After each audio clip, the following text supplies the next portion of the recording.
Hey YouTube, New York Half-Ass Prepper here. Today we're looking at the Smith & Wesson Military and Police, and this variant is what's called a Victory model, and the Victory model has a pretty illustrious history with Smith & Wesson. During World War II, between 1941 and 1945, Smith & Wesson actually go back a little farther. They went bankrupt around 1939, 1940, I think. And they took $1 million or something from England to produce them a gun, and then England or whatever didn't like the gun or whatever. They were getting into the war, so they said, "Well, you got to give us the money back." So Smith and Wesson said, "Well, we don't have the money. We could pay you back in revolvers." So the war was raging. By the time they made that deal, the war was raging. So England said, "All right, bring them on." So this is what they came up with.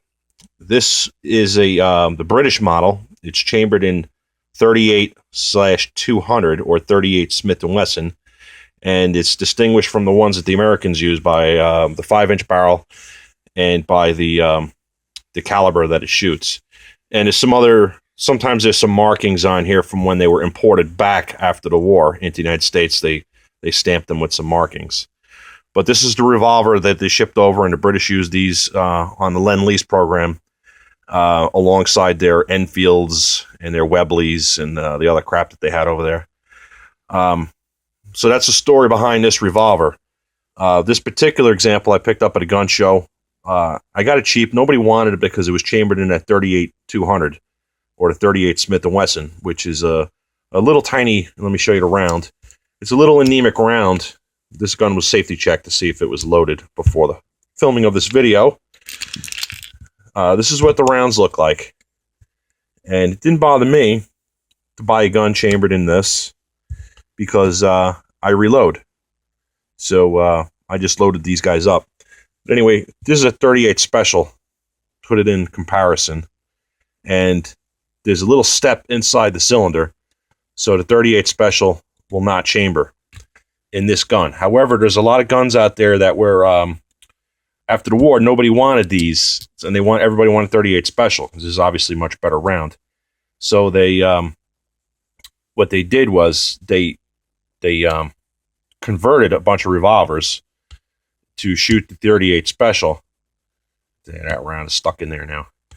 To shoot the 38 special, and basically people in the States said, "Oh, okay, 38 special," and they shot them and basically ruined the guns. Because the gun is not beefy enough for 38 special. And the barrel, this bullet that I loaded is a 361 diameter instead of the 358 on a 38 special. So these were basically bouncing down the barrel with a couple thousandths room on either side. So this gun has a 5-inch barrel. It's parkerized finish, smooth walnut grips. The war ones came with a lanyard, ring on the bottom. You might find some that have the lanyard ring removed and plugged up, and those were the ones that usually were. They try to civilianize them, so they were usually converted to 38 special. But if you come across one of these, a real easy way to tell that it hasn't been ruined by conversion is to see if it chambers a 38 special round, to see if that little shelf in there, where it was milled out, is still present. And you can see I got this is my Smith & Wesson model 10-6, and you can see it's basically the same gun. However, the wartime standards were a lot rougher than the civilian standards, and this is a parkerized finish. These are stamped U.S. property, even though it was a British gun. It's stamped up here, U.S. property, and then GHD. That stands for Guy H. Drury, who was in charge of inspecting these for Smith & Wesson. And I understand he inspected a few Colts. I think he was an Army colonel. And he was in the factory inspecting these before they gave them out to soldiers. But if you get a letter on these from Smith & Wesson, it'll tell you it was shipped to some arsenal over in Hartford or something. And then from there, they went on ships over to England as far as to support the war effort. So you can see it's got this parkerized finish. It's got the old school Smith & Wesson front sight, and there's fixed sights. And if you get an American one, they have a shorter barrel. It's 4 inches, and it's chambered in 38 special right out of the box. And those ones, they saw action all the way up into the 90s. And one of the stories that I read in one of the Smith & Wesson books was that it was issued every day to helicopter pilots in the Army, because there's an old military, I don't know how old it is, but I served in the military in the late 80s, and I heard from guys before me. We started out with the 45 ACP 1911, M1911, and there's a military tradition. You are not allowed to carry that gun with a round in the chamber unless you're in combat someplace. If you're everyday carry, your military police guys and your officers and so forth, you were not allowed to have a round chambered in the gun. It was like a big no-no, and you got really hooked up if you got caught doing that. So you had to draw your weapon, and you had to cycle the slide if you wanted to shoot anybody. So that was the deal in the military. So that was a military-wide tradition. I served in the Coast Guard. Army guys, it was the same thing. The Marines probably just ignored that, but everywhere else, you were not allowed to carry it around in the chamber. So somebody figured out early on that if you're driving a helicopter or piloting a helicopter, using both hands and both feet just to fly the ship.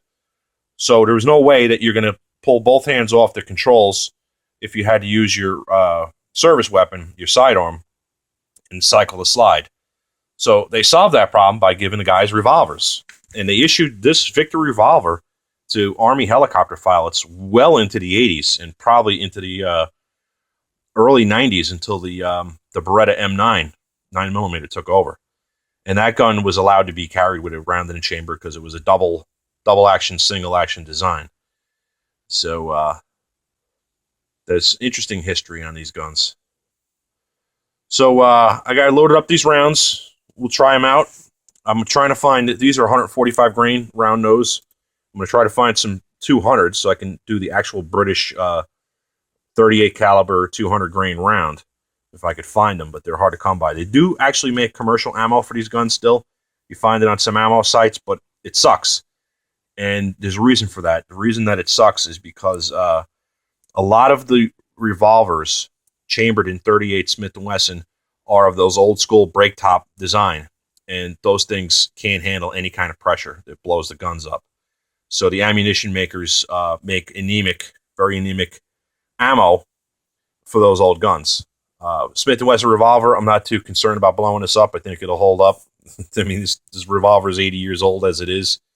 And it'll probably last another 80 years. So that's it. We had World War I in the last video, and now we have World War II in this video. Any questions, comments on the Smith & Wesson Victory revolver? Put them down below. I'm out.